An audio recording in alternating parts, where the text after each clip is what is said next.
খাগড়াছড়িতে সেখানে আজকে আগুন জ্বলছে, যেখানে আমি শান্তি চুক্তি করে দিয়েছিলাম। নারীদের উপরে নির্যাতন, আজকে প্রত্যেকটা জায়গায় এমন কোনো জেলা উপজেলা নেই যেখানে এই নির্যাতনের চিহ্ন না আছে। ইউনিয়ন থেকে নিয়ে শুরু করে পরিকল্পিতভাবে আজ আমাদের নেতা কর্মীদের উপর নির্যাতন।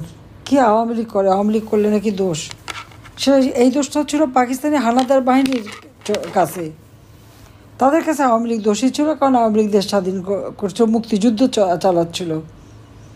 কিন্তু আজকে যারা স্বাধীনতা ভোগ করছে, স্বাধীনতার সব সুফল তারা নিয়ে আজকে যে দল স্বাধীনতা এনে দিল সেই দলের বিরুদ্ধে লেগে গেল, এর পরিণতিটা কী হবে সেটা চিন্তা করে?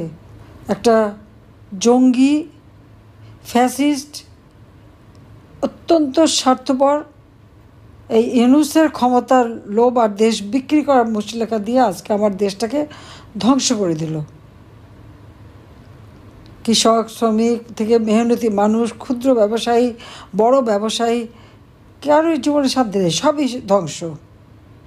অর্থনীতি পঙ্গু করে দিয়েছে। যে প্রবৃদ্ধি আমি 6.7 ভাগ করেছিলাম সেটা 2 ভাগে নেমে গেল। মাথাপিছু আয় কমে গেল। মানুষ দরিদ্র সীমার নিচে চলে যাচ্ছে আবার, যেখান থেকে আমি তাদেরকে টেনে তুলেছিলাম। সারা বিশ্ব বাংলাদেশের উন্নয়নে সবসময় তারা বলতো যে বাংলাদেশের উন্নয়ন এটা একটা ম্যাজিক। সারা বিশ্বব্যাপী আমাদের বিরুদ্ধে মিথ্যাচার করে নানা রকম অপবাদ ছড়ানো হচ্ছে, বানিয়ে বানিয়ে গল্প। যে সমস্ত অপরাধ নিজে করছে সেগুলো আমাদের উপরে দোষ চাপানো, আওয়ামী লীগের উপরে বিরুদ্ধে মামলা। এই অবস্থা থেকে দেশকে মুক্ত করতেই হবে। এই জন্য সকলকে এক হতে হবে। দেশের সব শ্রেণী পেশার মানুষকে এক হয়ে প্রতিবাদ করবার জন্য আমি আহ্বান জানাচ্ছি। কারণ এত অত্যাচার নির্যাতন আর সহ্য করা যায় না।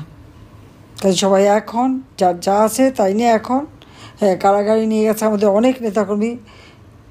রাস্তায় মিছিলে নামলেই তাদের ধরে, অত্যাচার করে, নির্যাতন করে। তো যারা নির্যাতন করে এবার তাদেরও চিনে রাখেন। নবী করিম সাল্লাল্লাহু আলাইহি সাল্লাম যখন মক্কা শরীফের নির্যাতনের ফলে মদিনা শরীফে চলে গিয়েছিলেন, তো তার যারা অনুসারী ছিল তারা কিন্তু যারা নির্যাতনকারীদের ছেড়ে দেয় নাই, উপযুক্ত শিক্ষা দিয়েছিল। আমাদের সেটাও মনে রাখতে হবে। কাজে এখন সময় এসে গেছে, ওই নির্যাতনকারীদের কোনো ক্ষমা নাই, তাদের বিরুদ্ধে সমস্ত ব্যবস্থা নিতে হবে। হ্যাঁ, আমাকে বারবার হত্যা করতে চেষ্টা করেছে, আমি বারবার বেঁচে গেছি, কারণ এই দেশের মানুষের ভাগ্য পরিবর্তনের দায়িত্ব আল্লাহ রাব্বুল আলামিন আমাকে দিয়েছিলেন, আমি সেটা করেছি। এবারেও যে বাঁচিয়ে দিলেন, নিশ্চয়ই আল্লাহ আমাকে একটা দায়িত্ব দিয়েছে, আর সেই দায়িত্বটা কি আমি জানি।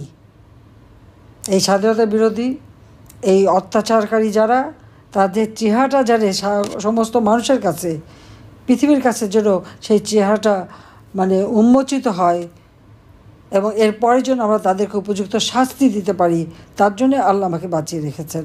ইনশাআল্লাহ সেটা হবে, আমার আত্মবিশ্বাস আছে। আমি কোনো অন্যায় করিনি, আমি দেশের কল্যাণে, দেশের মানুষের কল্যাণে আমি জীবনকে উৎসর্গ করেছি। আজকে আমি বিধবা ভাতা, প্রতিবন্ধী ভাতা, বয়স্ক ভাতা আমি দিয়েছি, আর সেগুলি বন্ধ করে দিয়ে আজকে কি কষ্টটা দিচ্ছে বৃদ্ধদের আর সেই বিধবা মা বোনদের। আওয়ামী লীগ করলে পাবে না, আওয়ামী লীগ মানুষ না? আমি যখন এই সমস্ত কার্ড দিয়েছি, আমি তো এইভাবে বিবেচনা করিনি, বিচার করিনি বা আলাদা করিনি কখনো। 1 কোটি পরিবারের জন্য যখন টিসিবির পারিবারিক কার্ড করে দিলাম, ইউনূসের ক্ষমতা এসে তারা হিসেব করতে গেল কত আওয়ামী লীগ আছে, তো কী পেল? 43 লাখ আওয়ামী লীগ, আর 57 লাখই আওয়ামী লীগ না। তাতে কি প্রমাণিত হয়? আমি তো দল দেখিনি। যাদের প্রয়োজন এদেশের নাগরিক, আমি জাতির পিতার কন্যা, বাংলাদেশের প্রধানমন্ত্রী, আমার কাছে সবাই সমান। আমি সেই উদারতা নিয়েই কাজ করেছি, যে দলই করুক। এই যে প্রশাসন, সশস্ত্র বাহিনী থেকে শুরু করে সব জায়গায় আমি যখন প্রমোশন দিয়েছি, আমি যোগ্যতা দেখেছি, দলবাজি করিনি। যার জন্য এখন অনেকেই তো ভিন্ন দলের কেউ তো বিদ্রোহ করলো। আমি যখনই মানুষের জন্য কাজ করছি, রাস্তাঘাট করছি, আমি কি শুধু আওয়ামী লীগের লোক চলতে পারবে সেই কথা বলে করেছি? তা তো করিনি।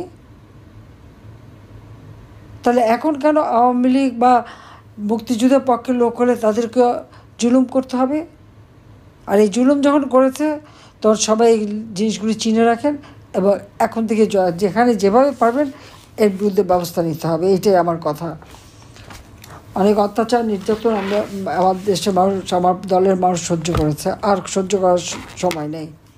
আমি আছি আপনাদের সাথে, এটুকু খালি বলতে পারি, যতক্ষণ বেঁচে আছি। সবাইকে ধন্যবাদ জানাই।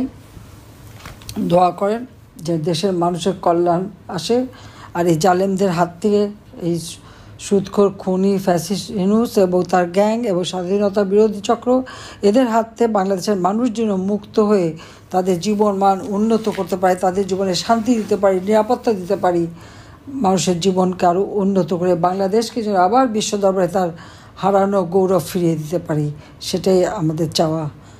আমাদের এই স্বাধীনতা লাখো শহীদের রক্তের বিনিময়ে অর্জিত, লাখো মা বোনের ইজ্জতের বিনিময়ে অর্জিত, আজীবন আওয়ামী লীগের অগণিত নেতা কর্মী তাদের ত্যাগের বিনিময়ে অর্জিত।